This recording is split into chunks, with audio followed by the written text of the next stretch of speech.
ஐயா, மத்திய அரசு வந்து முதலமைச்சர் மாநாடு ஒவ்வொரு முறையும் போகுது, கூப்பிட்றாங்க. நம்ம முதலமைச்சர் மறுக்கிறாரு.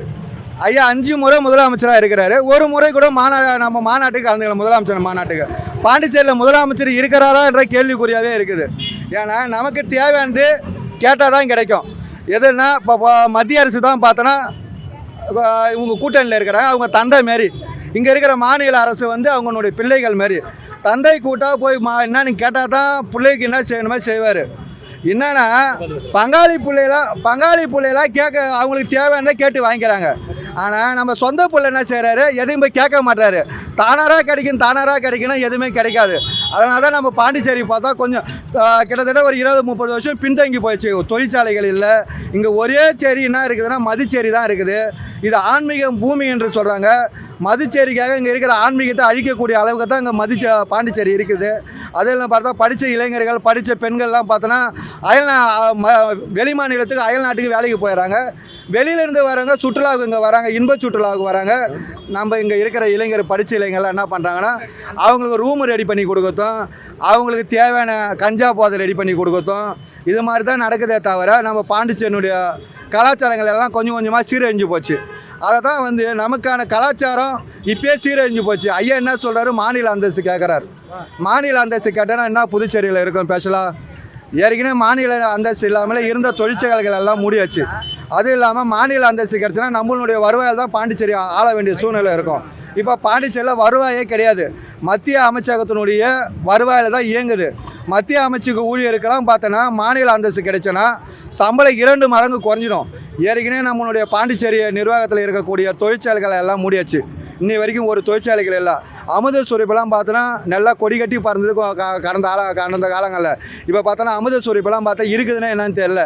அதே மாதிரி பேசிக் நிறுவனம் இருந்தது, பேசிக் நிறுவனத்தை முடிச்சிட்டாங்க.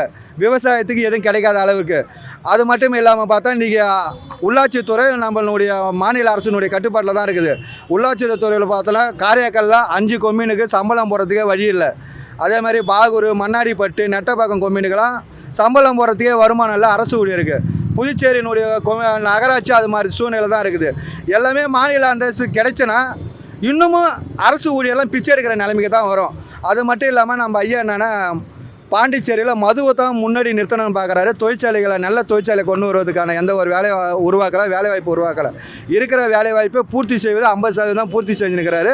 புதுசாக வேலைவாய்ப்பு எதுவும் கிடையாது, ஏதாவது தொழிற்சாலைகளும் கிடையாது.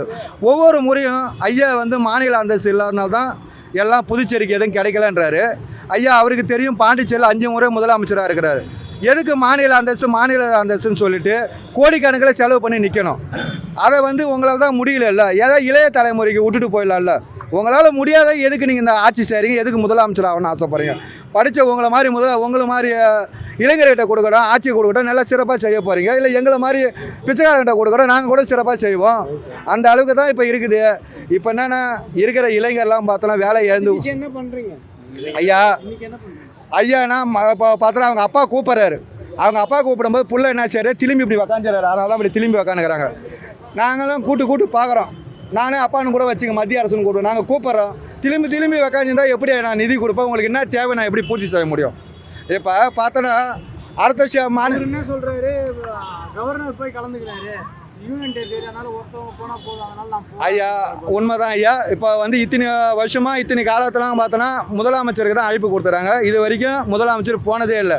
அப்புறம் மத்திய அரசு என்ன நினைக்கிறாங்கன்னா, சரி நான் முதலமைச்சர் தான் கலந்துக்கல, கவர்னராக வந்து ஏதாவது தேவையானதை கேட்டு வாங்கிக்கணும் தான் அவங்க நல்ல எண்ணத்தில் செய்கிறாங்க. அதை ஒரு தப்பாக புரிஞ்சுக்கின்னு எதுக்கு இது மாதிரி பிகு பண்ணுறாருன்னு தெரியல. அப்போ வந்து நம்ம புதுச்சேரி மாநிலம் வந்து புறக்கணிக்கப்படுவது காரணம் வந்து முதலமைச்சருடைய சர்வாதிகார செயல் தான். அவனுடைய சர்வாதிகார செயலும் இதுக்கு தான் காரணம், ஆணவ அதிகாரத்துக்கு தான் காரணம். ஏன்னா சரியான முறையில் அவர் நிர்வாகம் செஞ்சேன்னா தேவையை கேட்டு வைப்பாங்க. ஐயா எனக்கு என்ன தேவை, நான் வாய் தந்து கேட்டால் தான் கிடைக்கும். நான் எதுவுமே இல்லாமல் எனக்கு எடுத்து வந்து கொடுப்பாங்கன்னா எனக்கு பசி எப்போ எடுக்கும், எப்போ சாப்பிடும், நான் என்ன சாப்பிடுன்னு எனக்கு எப்படி தெரியும்? உங்களுக்கு தெரிஞ்சால் தானே நீங்கள் கொடுப்பீங்க. அப்போ தெரியாமல் எப்படி ஐயா கிடைக்கும்? நிர்வாகம் எதுவுமே சரியில்லைன்றீங்க. ஐயா சுத்தமாக நிர்வாகம் சரியில்லை. என்னால் ஆட்சியாளர் மூலம் நான் பெருமையாக சொல்ல 5 முதலமைச்சர் இருக்கிறேன், எங்கள் நிர்வாகம் எனக்கு தெரியும், எனக்கு இது தெரியுன்றாரு. நிர்வாகம் தெரியுதுல்ல, அப்போ இந்த கட்டுப்பாட்டில் தான் நம்ம வாழ வேண்டிய சூழ்நிலை இருக்குதுல்ல, அந்த கட்டுப்பாட்டுக்கு தகுந்த மாதிரி நீ தானே வாழணும். அதை விட்டுப்புட்டு நீங்கள் நாடகத்தை நடிச்சிங்கன்னா இந்த மக்களை வந்து பைத்தியக்காரனாக திசை திருப்புறாரா தவிர சரியான முறையில் செயல்படாதனால தான் இன்றைக்கி பாண்டிச்சேரியுடைய அரசு இயந்திரங்கள்லாம் ஊழல் இயந்திரமாக மாறிப்போச்சு.